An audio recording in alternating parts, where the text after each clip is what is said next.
Join our monthly online Zoom course for discussions, practice, and supervised training. We also offer special one-on-one Zoom courses for personalized guidance. For more tips, watch our videos and subscribe to our YouTube channel. Thank you. Have you ever felt that sort of unsettling shift in your body, a change that just doesn't feel quite right, and you wonder what on earth could be going on? Or maybe you know someone who's grappling with a condition that seems to, well, present a different challenge almost every day. Yeah. Okay, let's unpack this. Today we're taking a deep dive into multiple sclerosis, or MS. It's a complex condition, affects millions globally, but for many, its full scope is still a bit of a mystery. Yeah, and our goal here really is to guide you through the current understanding of MS. We'll look at everything from, what it is, its varied symptoms, to how it's diagnosed, the treatments, and the support systems out there. We really want you to walk away feeling informed, but hopefully not overwhelmed by all the details. Exactly. Whether MS is something directly impacting your life, maybe someone you care about, or you're just, curious about complex health stuff, this deep dive should offer some essential insights. It may be a fresh look at what living with this condition is really like. So let's start right at the beginning. What is multiple sclerosis fundamentally? What's happening in the body? Okay, so at its heart, MS is an autoimmune condition. Basically, your immune system, which is supposed to protect you, gets confused. It mistakenly sees parts of your own brain and spinal cord, specifically the myelin sheath around nerve fibers, as foreign. Myelin. That's like the insulation around electrical wires, right? Exactly like that. And when the immune system attacks and damages that myelin, the messages traveling along those nerves can slow down, get scrambled, or sometimes stop altogether. And that's what leads to the incredibly diverse range of symptoms we see in MS. Oh, okay. That makes sense why it's so complex then. Yeah. So thinking about that, who tends to be most affected?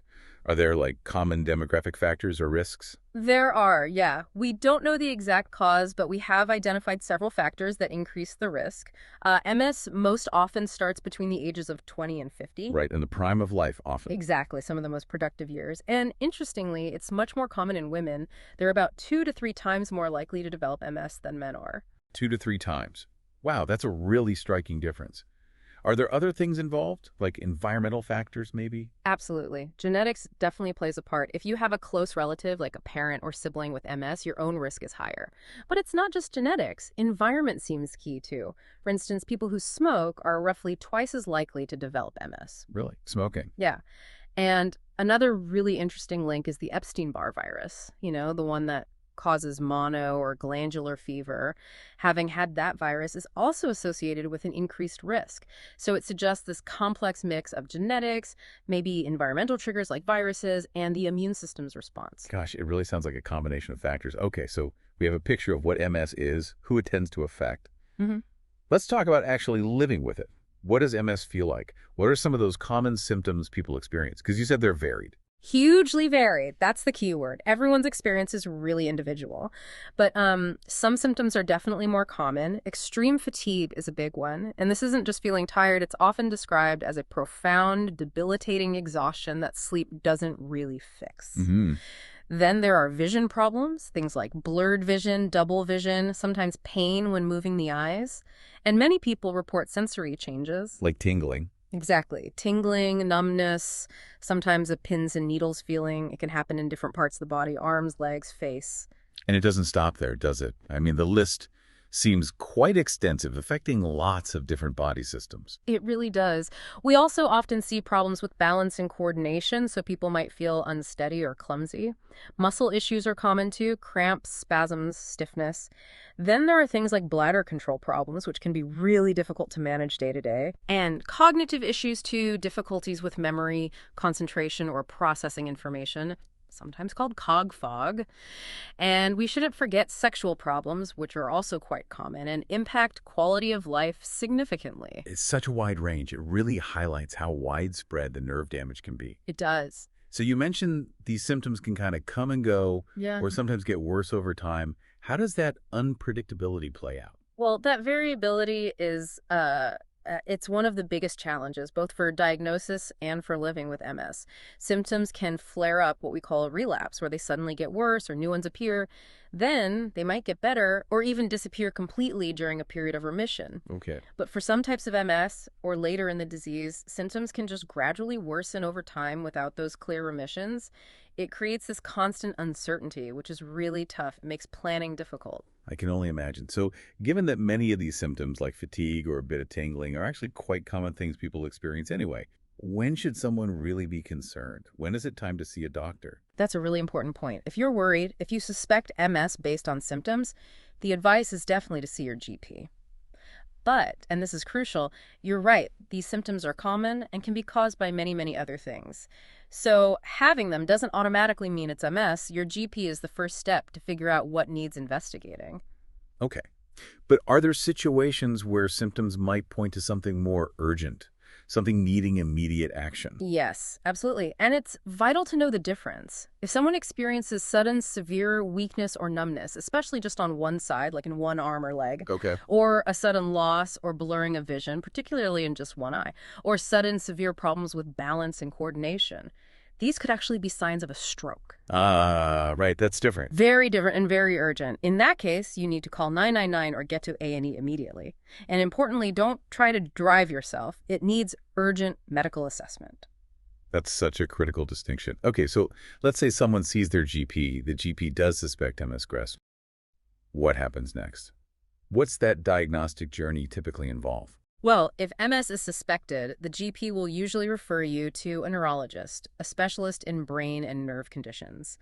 That's where the detailed detective work really begins. And it's interesting, isn't it, that there isn't just one single test that says, yes, it's MS, or no, it isn't. They have to piece it together. Exactly right. There's no single MS test. The neurologist combines several things: your detailed medical history, a very thorough neurological exam, and then a series of specific tests.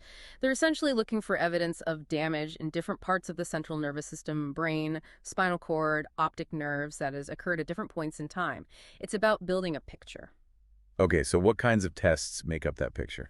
Well, the neurological exam itself involves checking things like your movement, coordination, vision, balance, reflexes. Blood tests are usually done early on, mainly to rule out other conditions that might cause similar symptoms. Right, exclude other possibilities. Exactly. Then you get into more specialized tests. An MRI scan is really key. It gives detailed pictures of the brain and spinal cord and can show up characteristic lesions or areas of inflammation and damage. Sometimes a lumbar puncture might be done. That involves taking a small sample of the cerebrospinal fluid from your lower back. They can test that fluid for specific antibodies or proteins often found in people with MS. And I think I read something about tests measuring nerve speed. Yes, those are called evoked potential tests. Small sensors are usually placed on the scalp, and they measure how quickly electrical signals from your eyes, or sometimes ears or skin, travel along nerve pathways to the brain. If the signals are slowed down, it indicates the myelin damage is affecting nerve conduction. It's another piece of the puzzle. So it's a really careful, multifaceted process to get to a diagnosis. Once that happens, understanding the type of MS seems like the next important step, doesn't it? To tailor the approach. It absolutely is. Knowing the type of MS helps predict the likely course of the condition, guides treatment decisions, and helps manage expectations. Okay, so the most common type is relapsing remitting MS, or RMS. What does that look like? Yeah, RMS is the most common diagnosis, especially initially. With this type, people have those distinct episodes, the relapses or flare-ups where new symptoms appear or existing ones get noticeably worse.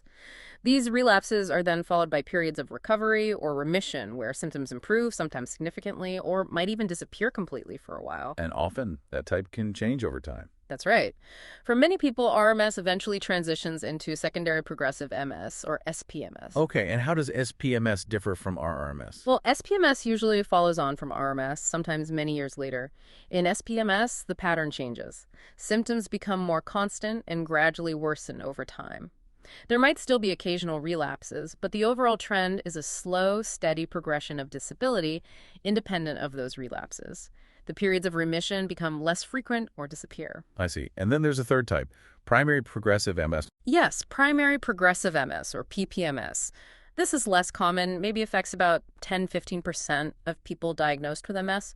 With PPMS, symptoms gradually worsen right from the very beginning.